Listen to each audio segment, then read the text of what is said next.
Good day, guys. Welcome back to this channel. So, if you are new and you've not subscribed, make sure you click on that subscribe button, like and share. So, let's take a quick look of our S&P 500 for this week. So, before we actually start, we want to know on this our monthly time frame. We will start from the higher time frame down to the 4-hour time frame. So, when you take a look at this monthly time frame, I think we should start with this movement from 2016, right? You can all see a bullish move. S&P have been giving us a bullish move, right? Before, even prior to 2016, we've been having a bullish move. I mean, you can take a look at this year since 2009. We've been going bullish on S&P, right? So we will start this analysis from 2016. So you can see price has been giving us a bullish move. Then, late 2021, this is when a reversal movement on this S&P 500 started, right? Late 2021 and early 2022, right? Early this year, we started having this bearish move. And guess what? We've added this moving average, which is 10 period moving average. We all know that once this price is trading above our moving average, then it is a buy movement, right? We have to go long, right? So, around that 2016, you can see it has been above our moving average. Then early this year, price started giving us a bearish move to the extent that it has now broken below our 10 period moving average. We are now currently trading below this moving average. So that is to tell you that on the monthly time frame, especially for those position traders, you will know that this is a sell movement. You have to look for a way to actually short on this S&P 500. So you take a look at this as a drop. Here you will be considered as a pullback, right? A new lows have been formed here. Then we will take this as a pullback that came to hit our moving average. So we will see this as a new lows that broke this previous lows. Then we would consider this as a pullback, right? After the pullback, what do you expect? You would expect a further drop again on this S&P 500. So, has this drop started? Possibly, probably yes, and probably not, because there will be a news that will be released right this week. So it just depends on the news that will be released that will push this price further. So we would know by the time this news is being released right this week. So, but above all, on the monthly time frame, we'll be expecting a further drop on this S&P 500. You can still see it. Price is still trading below our moving average. So as long as it is still below this 10 period moving average, we have to short it. But when you take a look at this weekly time frame, because we would want to know this price for the week, we want to trade this price for the week, you will see that this bullish move is not yet over. You will see that we have one more bullish move to be made before we start having that drop. Now take a look at this movement on this S&P. What is the movement?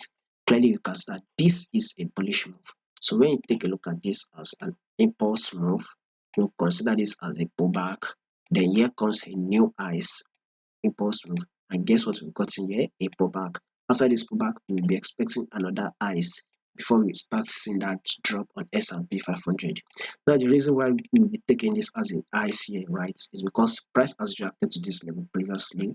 And we all know that once price has reacted to the level previously and price gets to that same level or is close to that level, it will be expect price to actually get to that level and react to it. So you can see here price have once reacted to this level. One of the reasons why I like this trades, and you can see price has reacted to this level. We saw price broke below it, gave us a pullback to test this level and dropped, right? So now this price is rolling up. We want to see it actually come to the same level again on S&P. So this is one of the reasons why this week we're very much likely to open and close bullish on our S&P 500. So be expecting a bullish movement this week on S&P 500.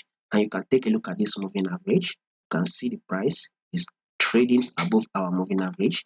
The price is still above our moving average. So as long as it is still above our moving average, then we will consider this as a bullish move. Now take a look at this on the daily time frame. You can see that price have actually kind of given us like a ranging market move on the daily time frame, right? So price have once reacted to this level, right? Gave us a pullback, and once price broke out of it, we saw that price have now started ranging within this level. So you will see that once price came to this same level on the resistance, which we will take as our resistance, we saw price drop to this support level, right? We saw it again, came to this resistance level, then drop close to the support level, right? And we saw it went up. You can consider this as a false breakout if you want, but by the way, this will be considered as our highs. So we will see that this price came to our resistance, broke above our resistance. Now it has dropped to our support level. So what do you expect after it has dropped to this support level?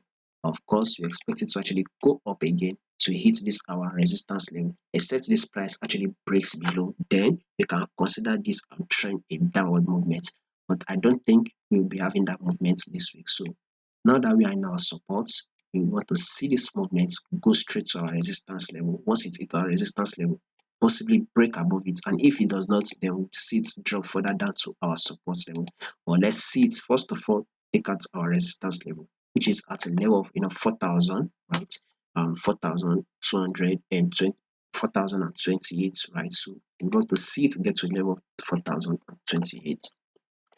So now let's see what this 4 hour time frame says. So you can see it on the 4 hour time frame. We are having a bullish move here. So we can consider this as an impulse move highs, and you will see this as a correction. A new highs have been made here on the 4 hour time frame. And guess what we've got here? A pullback or a correction.